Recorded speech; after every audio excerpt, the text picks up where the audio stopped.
Asrar, selamat pagi anak-anak. Bagaimana kabarnya hari ini? Tentu dalam keadaan sehat semua ya. Sebelum memulai pembelajaran hari ini, kita berdoa dulu agar pembelajaran yang kita terima dapat bermanfaat. Berdoa selesai. Semangat belajar jarak jauh. Jangan lupa tolong di like dan subscribe ya anak-anak, supaya ibu guru semakin semangat membuat videonya bermanfaat. Nah, jika sudah siap belajar, kita lihat langsung pada gambar ya. Jadi, hari ini kakak mempunyai cerita tentang tempat bermain yang bersih.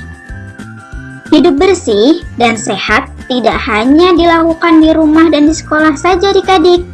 Kita juga harus hidup bersih dan sehat di semua tempat.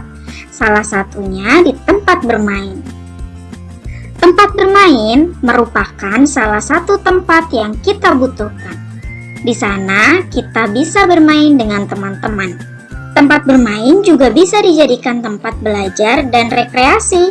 Oleh sebab itu, kebersihannya harus kita jaga dengan baik. Dayu dan teman-teman mendapatkan tugas sekolah. Mereka ditugaskan untuk menggambar lingkungan dan benda-benda di sekitar. Dayu dan teman-teman sepakat untuk mengerjakannya bersama-sama. Mereka menggambar di taman sekitar komplek. Taman itu tidak terlalu jauh dari rumah Dayu. Nah, sekarang Dayu dan teman-teman sudah sampai di taman dan mulai menggambar. Ketika menggambar, mereka diselingi dengan mengobrol supaya lebih seru dan tidak membosankan. Dayu berkata, "Kita harus ikut menjaga tempat ini. Kebersihannya harus tetap kita jaga." Kemudian, Udin menjawab, "Teman-teman, siapa ya yang membersihkan dan merawat tempat ini?" Kemudian Dayu menjawab lagi, "Tempat ini biasanya ada yang membersihkan. Itulah sebabnya tempat ini indah dan nyaman."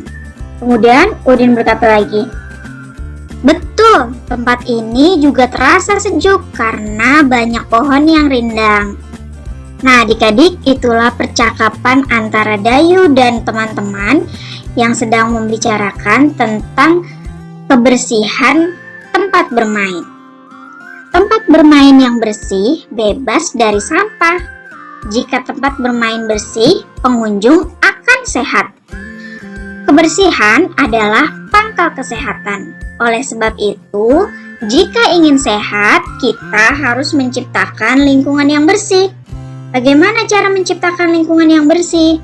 Caranya adalah dengan tidak membuang sampah sembarangan, kemudian juga menata barang-barang secara rapi, dan merawat pepohonan yang ada di sekitarnya, supaya udaranya tetap bersih dan pemandangannya tetap indah.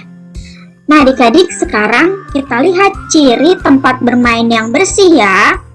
Yang pertama, tidak ada sampah berserakan. Nah, seperti yang kita lihat pada taman bermain ini, tidak ada sampah berserakan adik-adik. Kemudian, alat bermainnya tertata dengan rapi. Jadi, jika di tempat bermain, alat bermainnya tertata rapi adik-adik. Setelah bermain, kita harus merapikannya kembali, atau kita juga tidak boleh merusak permainan yang ada di tempat bermain. Yang ketiga, disediakan tempat sampah. Seperti yang ada di taman bermain ini, ada 2 tempat sampah yang disediakan agar ketika anak-anak bermain, mereka membuang sampah pada tempatnya. Yang keempat, udaranya segar. Di sini udaranya segar karena banyak pepohonan rindang, kemudian tanaman-tanaman, sehingga udara yang ada di taman menjadi segar dan pemandangannya indah.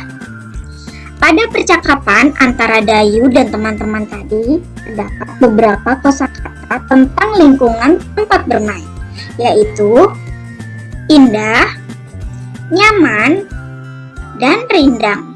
Nah, adik-adik, apakah kalian tahu apa saja makna dari kosakata indah, nyaman, dan rindang? Di sini kakak sudah mempunyai makna dari kata-kata yang tadi tadi kita sebutkan. Mari kita pasangkan dengan makna yang benar ya adik-adik. Yang pertama, indah. Indah artinya adalah bagus dipandang mata. Kemudian nyaman. Nyaman ini artinya adalah segar dan sejuk. Dan yang terakhir adalah rindang. Rindang artinya adalah banyak cabang, ranting, dan daun. Mudah sekali adik-adik. Nah, berarti sekarang kita sudah belajar lagi 3 kosakata baru, yaitu indah, nyaman, dan rindang. Dayu dan teman-teman mulai menggambar. Mereka membuat karya 2 dimensi. Contoh karya 2 dimensi adalah gambar atau lukisan. Karya seni 2 dimensi itu apa sih? Karya seni 2 dimensi adalah karya seni yang memiliki 2 sisi saja, yaitu panjang dan lebar. Seperti ini adik-adik. Jadi tidak mempunyai tinggi. Karya 2 dimensi ini hanya memiliki panjang dan lebar. Apa saja ya alat dan bahan yang digunakan untuk membuat gambar atau lukisan? Mari kita lihat pada gambar di bawah ini adik-adik. Yang pertama adalah pensil. Yang kedua, penggaris. Yang ketiga adalah rautan. Yang keempat adalah penghapus. Yang kelima ada krayon. Yang keenam ada cat air. Yang ketujuh ada kuas dan palet. Yang kedelapan tentunya ada buku gambar. Selanjutnya mari kita lihat fungsi dari alat dan bahan yang digunakan tadi adik-adik. Yang pertama ada pensil, penggaris, rautan, penghapus, krayon dan cat air, kuas, palet, dan buku gambar. Nah, sekarang kita cari tahu fungsinya apa. Yang pertama adalah pensil. Pensil berfungsi untuk membuat sketsa. Penggaris fungsinya untuk membuat garis agar lurus. Rautan fungsinya adalah menajamkan pensil. Penghapus fungsinya menghapus gambar yang salah atau menghapus garis yang salah.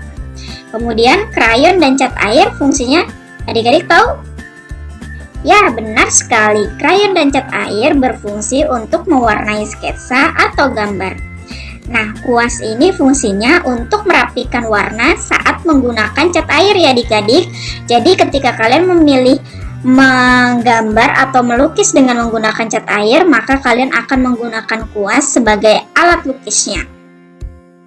Namun jika kalian hanya menggunakan krayon, kalian cukup langsung gunakan krayon ke buku gambarnya ya adik-adik, tidak usah menggunakan kuas. Kemudian ada palet. Palet ini fungsinya untuk menyimpan cat air. Nah, jika kalian perhatikan, palet ini yang seperti ini adik-adik, yang dipegang oleh gadis pelukis ini ya adik-adik. Dan yang terakhir ada buku gambar. Fungsi dari buku gambar adalah media gambar. Nah, sebetulnya media gambar ini bisa apa saja, bisa kanvas, bisa buku gambar, tapi yang paling sering kita gunakan adalah yang buku gambar. Nah adik-adik, perhatikan gambar yang dibuat oleh Dayu. Seperti ini ya gambarnya. Nah, kakak perbesar gambar yang dibuat oleh Dayu. Dayu menggambar jenjang kubus yang tersusun. Kubus merupakan bangun ruang. Nah, seperti ini adik-adik, kubus ini merupakan bangun ruang. Jika kemarin kita belajar tentang bangun datar, nah kubus ini termasuk bangun ruang.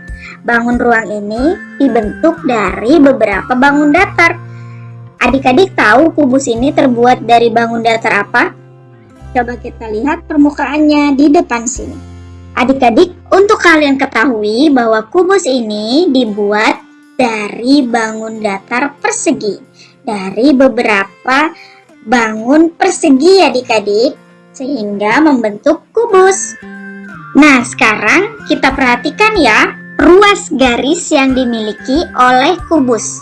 Sebelumnya kita sudah pernah mempelajari tentang ruas garis yang dimiliki oleh bangun datar. Nah, hari ini kita akan belajar tentang ruas garis yang dimiliki oleh kubus ini atau bangun ruang ini ya adik-adik. Di sini kakak sudah memiliki kubus A, B, C, D, E, F, G, H. Sekarang kita cari ya ruas garis yang dimiliki kubus ABCD EFGH yang ada di samping ini. Adik-adik, yang harus kita lakukan supaya lebih mudah adalah di sini kubus ini memiliki sisi bawah, sisi atas, sisi depan, sisi belakang, dan sisi samping, kanan dan kiri. Nah, yang akan kita lihat ruas garisnya pertama adalah dari sisi yang di bawah. Oke, kita lihat ya. Yang pertama adalah, nah ini dia ruas garis pertama, yaitu ruas garis AB. Kemudian kita lihat ruas garis selanjutnya. Ini dia BC. Kemudian CD. Kemudian AD. Nah, sisi bawah sudah selesai. Sekarang kita lihat yang sisi atasnya ya adik-adik. Sisi atas kakak beri warna dengan warna yang berbeda dengan sisi yang bawah ya adik-adik. Kita lihat ini adalah ruas garis dari sisi atas, yaitu EF, kemudian FG, kemudian GH, kemudian HE atau EH.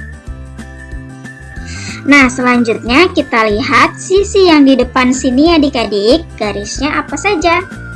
Yaitu AE dan BF. Nah, apakah masih ada lagi adik-adik? Ada, ini dia sisi yang di belakang, yaitu ruas garis DH dan CG. Nah, apakah ada lagi adik-adik ruas garis yang belum terwarna dengan baik dan belum disebutkan? Tidak ada ya, semuanya sudah kita beri warna dan kita tulis ya adik-adik. Sekarang kita hitung ada berapa ruas garis yang dimiliki oleh kubus ini. 1, 2, 3, 4, 5, 6, 7, 8, 9, 10, 11, 12. Nah, jadi jumlah ruas garis yang dimiliki kubus di samping adalah 12 ruas garis. Nah, mudah adik-adik